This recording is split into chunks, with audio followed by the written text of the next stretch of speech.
Effective classroom management starts with relationship building.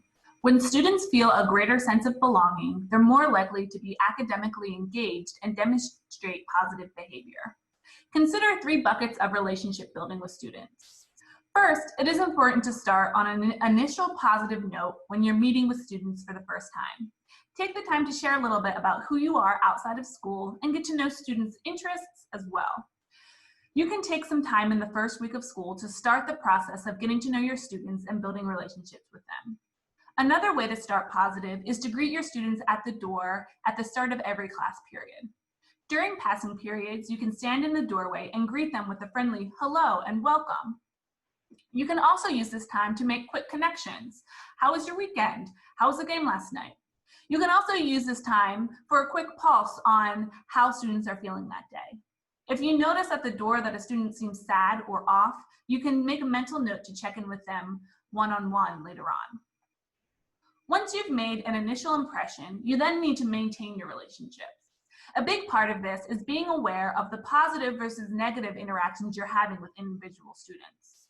It's very unlikely for you to have a good relationship with a student when 90% of your interactions with them is about you correcting their behavior. Studies show that in order to leave a positive impression on a person, you should aim to have at least 5 positive interactions for every 1 negative interaction. This means if and when you need to correct a student, be sure to circle back and acknowledge their positive behavior.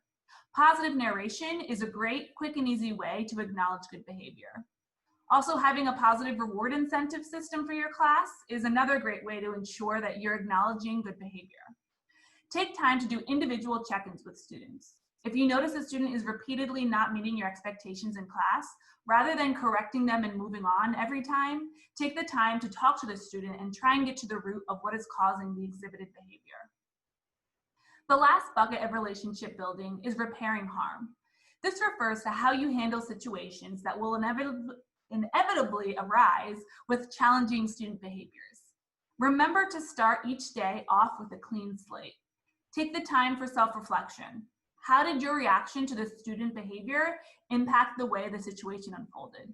Could you have addressed the behavior in a different way that maybe would have resulted in a different outcome? Show empathy to students. We are all human beings that deal with tons of factors outside of the classroom that impact our behavior inside the classroom.